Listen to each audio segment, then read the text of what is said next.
Wie kann ich jetzt schnell reich werden? Kein Geld verlieren.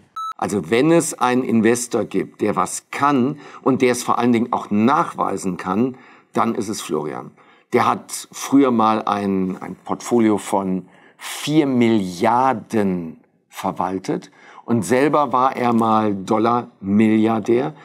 Und das beeindruckt mich immer. Mich beeindruckt das, wenn einer nicht nur erzählt, wie es geht, sondern wenn er es auch selber hinbekommen hat.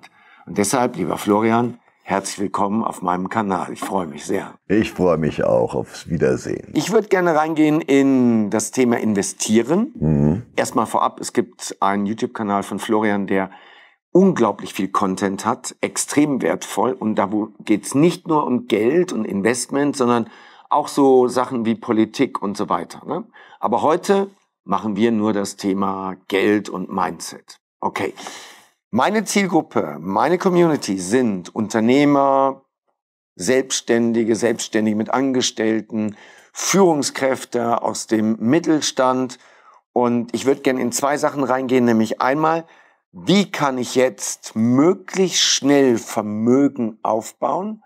Und später ist dann die zweite Frage, wie kann ich das Vermögen, was ich habe, in der aktuellen Zeit absichern? Also lass uns gerne mal starten mit, wie kann ich jetzt schnell reich werden? Die erste Regel zum Reichwerden ist ganz klar, kein Geld verlieren. Und wir sind in einer, ich hole etwas nur aus, wir haben seit 1982 dramatisch fallende Zinsen, eine dramatisch erhöhte Geldmenge, Geldproduktion. Und das führt dazu, dass wir eine unvorstellbar hohe Korrelation haben, selbst der deutschen Immobilienpreise zur Geldmenge und den Aktienmärkten ebenfalls. Das Spiel ist aber ausgereizt, weil wir sind schon bei Negativzinsen angekommen. Das Resultat dieser ganzen Politik der letzten 4 Jahrzehnte ist natürlich Inflation. Das ist auch erkenntlich. Und wir bewegen uns in neue Dekaden. Ja, wenn es in der Vergangenheit so war, dass es immer richtig war, nachzukaufen, weil die Zinsen konnten noch weiter fallen, dann ist es heute die Situation, dass man eher nicht nachkäuft, sondern sich den Sachen beschäftigt, die in anderen Phasen. Was sind denn die anderen Phasen? Das ist nicht nur Inflation, das ist zu billig. Wir haben seit 5 Monaten schlechte IFO-Wirtschaftsdaten. In Amerika ist die Erholung relativ schleppend. Und wir haben ein überschuldetes System. Es ist statistisch, empirisch eindeutig erwiesen, dass wenn eine Wirtschaft zu überschuldet ist, das ist 100% Schulden gegen Wirtschaftsleistung, dann kommt kein richtiger Wachstum zustande. Der zweite Faktor ist ganz klar mehr Staat, weniger wirtschaftliche Dynamik und Freiheit. Alle Staaten, die einen enormen Wachstum haben, also überproportionalen Wirtschaftswachstum, die haben ihre Staatsquote bei unter 30%. Das trifft auch für China zu, überraschenderweise. Es wird immer so als Riesenstaat, Staatsmonopolismus dargestellt. Stimmt nicht.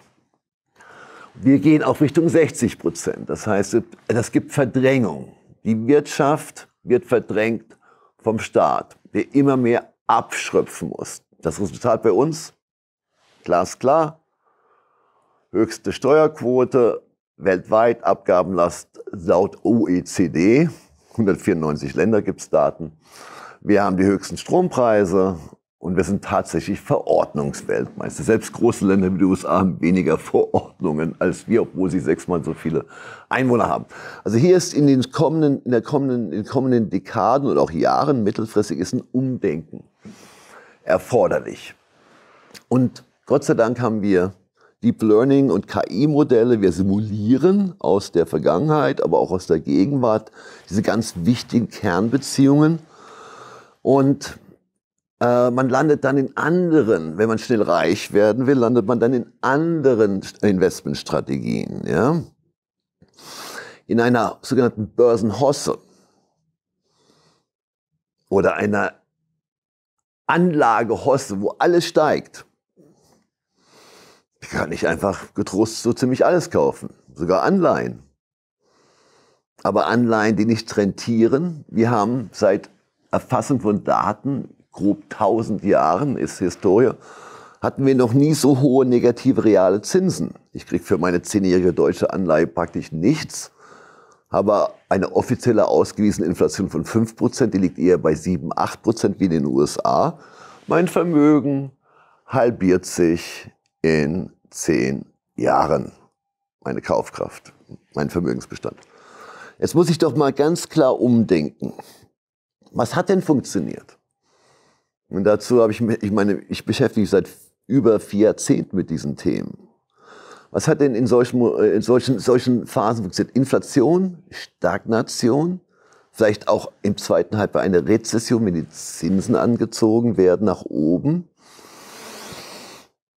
Kommt man fast immer auf dieselben Sachen.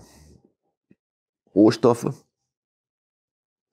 fantastische Wachstumsunternehmen, die haben mit dem Zyklus nichts zu tun. Die können im Gesundheitswesen sein, die können ja auch in der Digitalisierung sein, die neue Software entwickeln, neue Produktionsprozesse, Datenverarbeitung. Das ist ein ganz kleines Universum, Dirk. Sage und schreibe von den 20.000 Aktien, die wir uns weltweit anschauen, vielleicht 1000, 5%.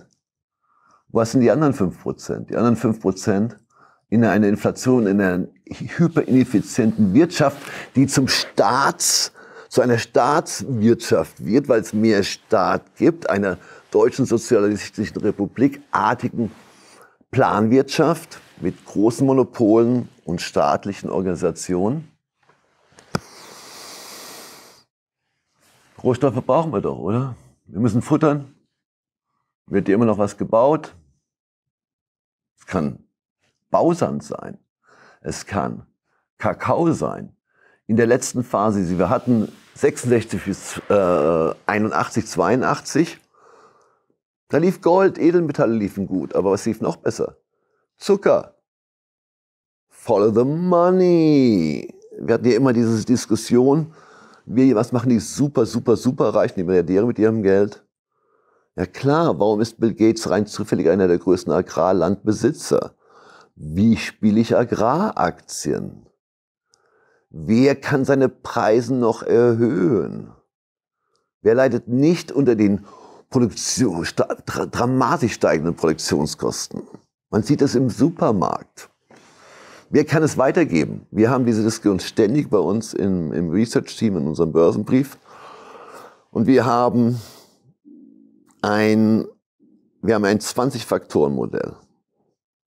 Und darunter liegen noch 10 Verifizierungsstufen.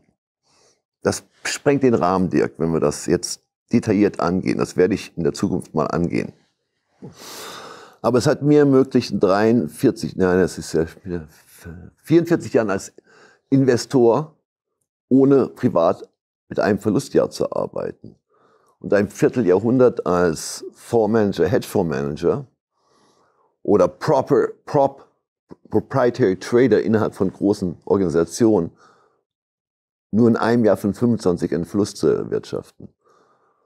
Aber Verluste, um den Kreis zu schließen, nehmen wir die aktuelle Lage, Umfrage Bloomberg. Nur in den letzten 3 Monaten hat der durchschnittliche amerikanische Privatinvestor 30% seines Vermögens vergeigt. Kann ja sein, dass es sich wiederholt, aber da bin ich etwas skeptisch, weil die richtigen Krisen stehen noch vor uns. Der muss jetzt 42% Rendite machen, damit er wieder auf Pari kommt. Wenn er sich halbiert, muss er 100% Rendite machen. Und deswegen sind Verluste richtig schlecht. Okay, also Kernbotschaft, die bei mir ankommt, ist Agrar, Rohstoffe. Wer kann seine Preise noch erhöhen? Wer kann sie weitergeben? Okay. Ich nehme an, also der Börsenbrief von dir ist ja extrem qualifiziert.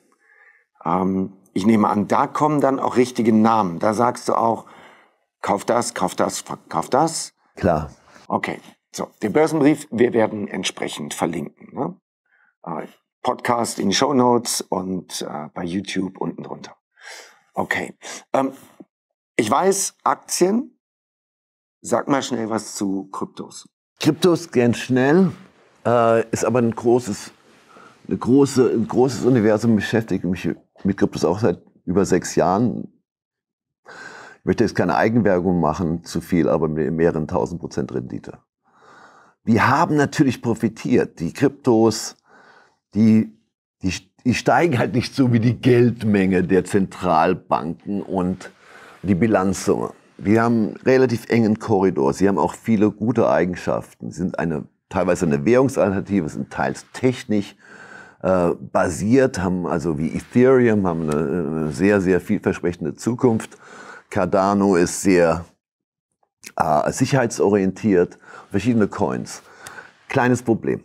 Wenn wir in einer Phase der staatlichen Kryptowährung kommen, und da ist ja Schweden, China, Nigeria, wir haben es in Indien erlebt, dass in wenigen Tagen Scheine über 12, 13 Euro einfach verboten wurden. Die mussten eingetauscht werden, also abgegeben werden.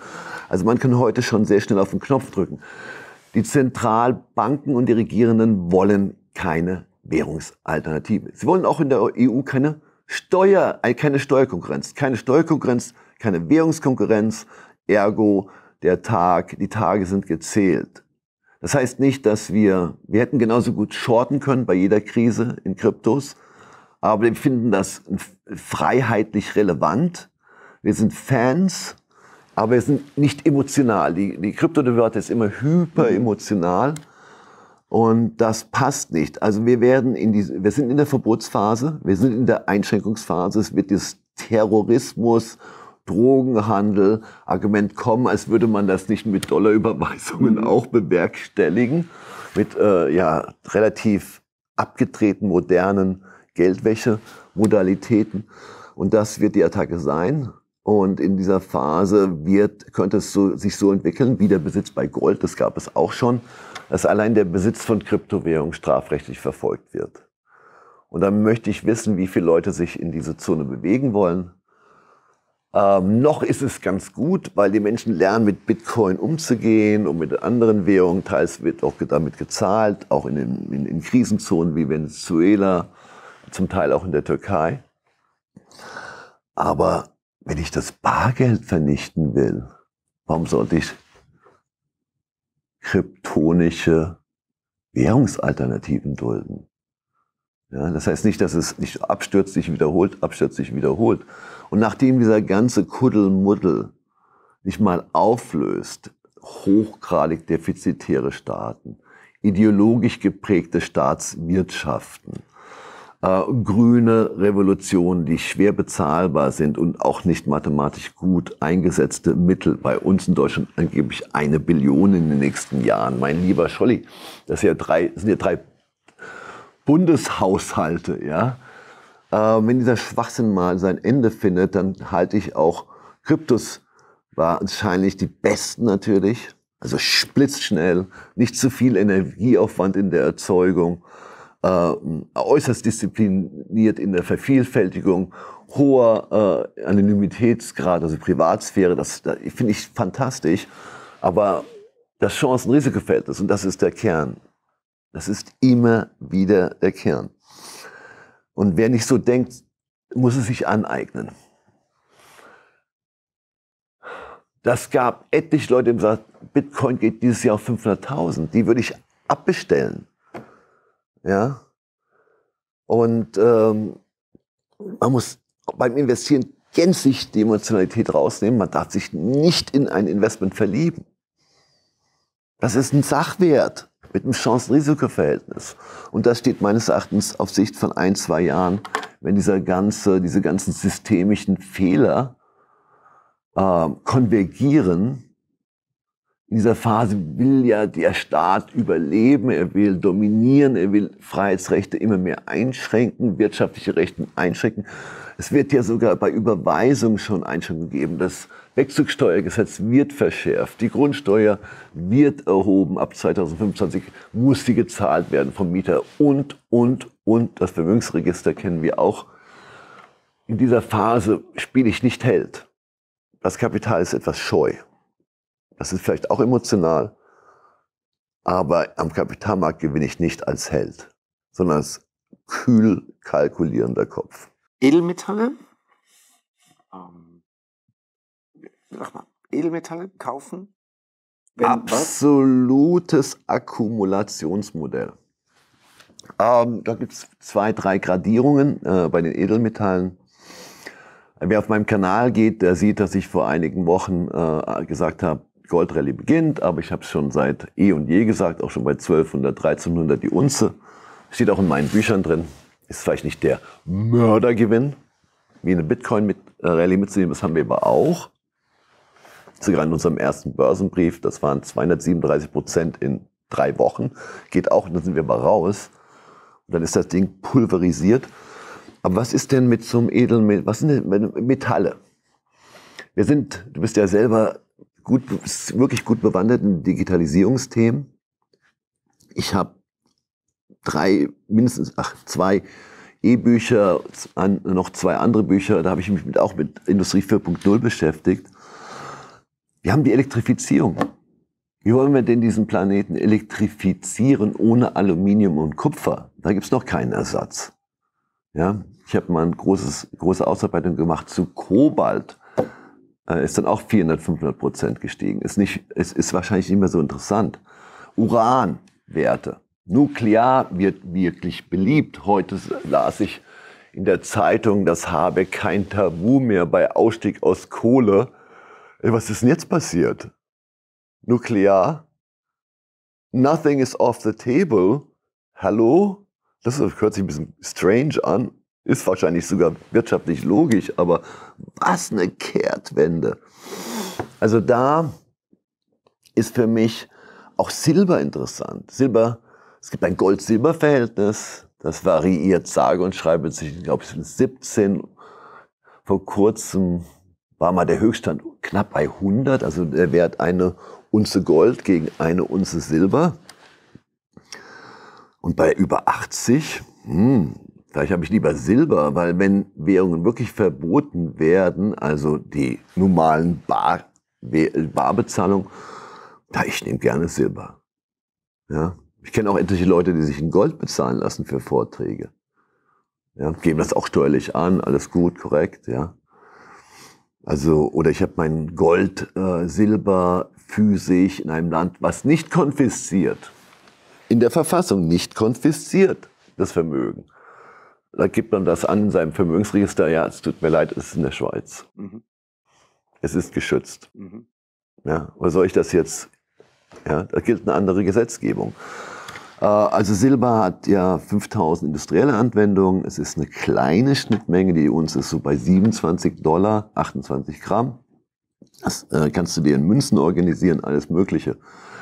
Nachteil bei Silber ist, in Deutschland gibt es dann eine Mehrwertsteuer drauf, aber im Ausland in einigen Ländern nicht. Und muss ich dann immer mein gesamtes Vermögen dort haben, wo der Staat am meisten dran will. Ich glaube nicht, das macht wenig Sinn. Ja, da gibt es ja auch genug Dienstleister, bei denen du das einlagern kannst im Ausland. Genau, übersichtliche Kosten, sehr effizient, vertrauenswürdige, finanzstarke Organisationen. Sicherheit, ja. Genau. Ich habe kein Immobilieneigentum in Deutschland und bin auch ganz weit davon entfernt, mir Immobilien in Deutschland zu kaufen, weil ich das Gefühl habe, es wird definitiv über kurz oder lang, also wem will man Geld wegnehmen? Man nimmt es nicht den Armen weg, dann hast du Theater. Ja. Die gehen auf die Straße und machen dir das Leben als Politiker schwer. Also gehst du an die Reichen ran. Die Reichen sind die einzigen, die keine Lobby haben. So, und wenn die Reichen abgezogen werden, ja, dann ist das halt so. Ne? Ja. Und ich bin fest davon überzeugt, ich habe die Diskussion in meinem privaten Umfeld ganz oft, ich sage, sie überlegen, ob sie jetzt mittlerweile Mietverträge machen, nur noch mit Warmmiete. Mhm. Das heißt, ab dem Moment kannst du als Eigentümer deine Nebenkosten überhaupt nicht mehr kalkulieren. Richtig. Weil deine Mieter sehr wahrscheinlich 24/7 die Heizung laufen lassen und die Temperatur nur noch über das Fenster öffnen regulieren. Und das Zweite wird sein, es wird irgendeine Steuer geben, keine Ahnung, wie man das Kind dann nennt, auf Immobilienvermögen. So. Das ist meine Vermutung. Deswegen ich habe Immobilien, ich finde das auch gut, gehört auch zu meinem Portfolio-Mix, aber die sind definitiv in Dubai. Alleine, weil Dubai so eine wachsende Metropole ist. Du kannst heute kaufen und in einem Jahr ist es schon 30% mehr wert. Also, Immobilien, deine Einschätzung und dann auch eben die Tendenz, wie sichere ich mein Vermögen ab? Erstmal, laut unseren Messungen ist die Staatsquote in Dubai ungefähr ein Viertel von Deutschland. Da ist viel Freiraum. Desto geringer die Staatsquote, desto höher die Entlastung und die Freiheit, wirtschaftliche Gestaltungsfreiheit der Bürger. Das heißt nicht, dass Dubai eine faire Infrastruktur hat, sondern eine relativ erfolgreiche, in vieler Hinsicht viel modernere, viel bessere als wir. Immobilien ist ja ganz klar, auch da verweise ich auf ein Video, da habe ich mich in 20 Minuten sehr, sehr präzise zu geäußert. Aber natürlich ist generell zu vermerken, dass du das ganz richtig siehst, auch historisch. Wir hatten seit 1808 Staatspleiten, die sind vorprogrammierbar, wenn die Staatsquote über 50% geht, da sind wir gerade. Und mit 8 immobilienartigen Enteignungen. Und ich bin per se überhaupt nicht gegen Immobilien. Selbst in Deutschland gibt es noch wahrscheinlich einige Marktlücken, Student Living, palliative Stationen, gewisse Altenheime haben gewisse Marktlücken. Es gibt immer Marktlücken im Immobilienbereich, aber nicht mit unserer Verfassung. Ja? Bei uns gibt es die Buy-ins, das heißt, wenn eine Bank pleite geht, kannst du abkassiert werden. Wenn eine Lebensversicherung hops geht, kann man dir die Leistungen kürzen. Und ähnlich bei einer Immobilie, eine Zwangshypothek ist ja das Standardprogramm oder 1919 auch Sonderabgaben für die reichen Immobilieneigentümer. Das ist auch kein Stress, du hast auch da wieder recht. Wir haben 64% Mietquote bei Immobilien. Bei einer Umfrage, wer zahlt die Corona-Unkosten, sagten 72% der Befragten. Die Reichen. Ja, natürlich die Reichen, wer sonst? Die Reichen. Also wenn ich überhaupt Immobilien hätte, also ist ja klar, wir haben einen fieberhaften Anstieg gehabt. Ab 2025 bricht die demografische Kurve auch ein. Wir haben halt sehr viel ältere Herrschaften, die noch in recht großen Immobilien leben. Die sterben aus. Da kommt recht viel Angebot in den Markt. Und was nachzieht, hat nicht unbedingt die Kaufkraft, die noch bestehenden Preise zu zahlen. Und was kann ich denn noch auf den Mieter umlegen? Ja, wie viel Nebenkosten? Dann mietet er sich in Frankfurt für 20 Euro oder 15 Euro den Quadratmeter und darf irgendwann mal 10, 15 Euro noch Nebenkosten zahlen. Grundsteuer zieht ab 2025. Das ist für mich der Punkt spätestens, wo das dreht. Immobilien haben recht guten Inflationsschutz, aber nur, wenn es einen soliden Enteignungsblockaden gibt in der Verfassung. Die haben wir einfach nicht. Und deswegen würde ich auch sagen, Immobilien sind gut. Also wenn die demografische Kurve stimmt, die stimmt bei uns auch nicht. Die Bezahlbarkeit stimmt schon lange nicht mehr. Und das Chance-Risiko-Verhältnis generell bei Immobilien, die man privat hält, grottenschlecht. Wenn ich sie aber in einer Unternehmung habe, wenn sie einigermaßen beliehen sind und so weiter, dann kann es noch einen Schutz geben. Aber ich liefere mich doch nicht aus und laufe da mit einer Luftpistole da gegen eine Uzi auf. Und das ist halt 9 Billionen Immobilienvermögen in Deutschland. Das ist jetzt brutto ohne Schulden.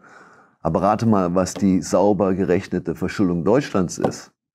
Die ist auch 9 Billionen. Wo hole ich mir die Kohle? Da denken die Tag und Nacht drüber nach. Und es ist auch bei den Ersparnissen.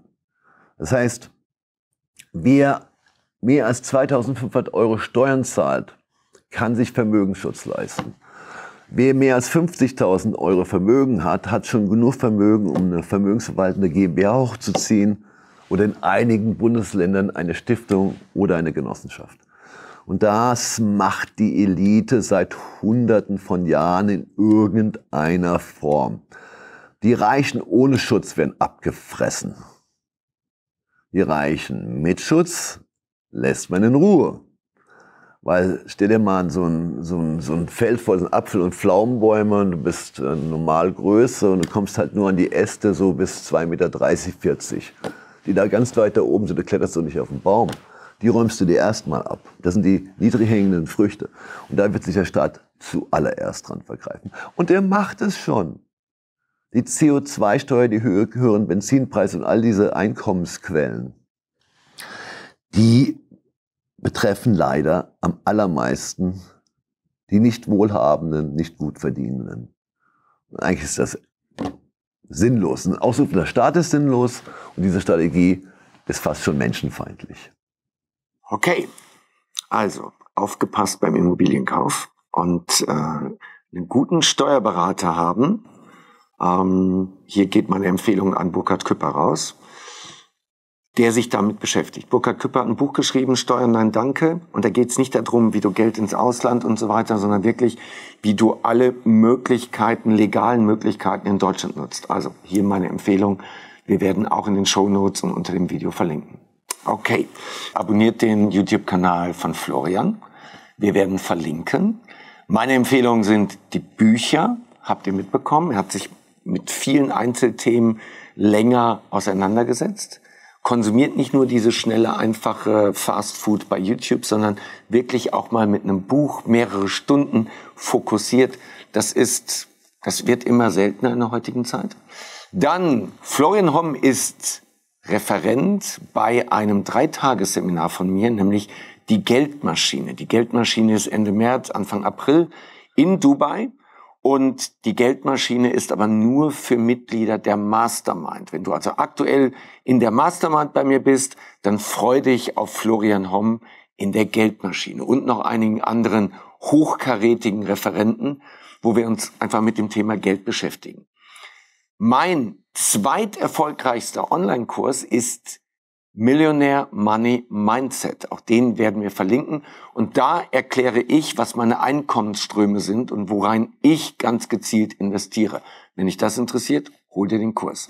Hier findest du das erste Interview mit Florian Homm bei mir im Kanal. Grandios. Und hier findest du das Video zum Thema Mindset, das Geld verdienen, was Gutes ist.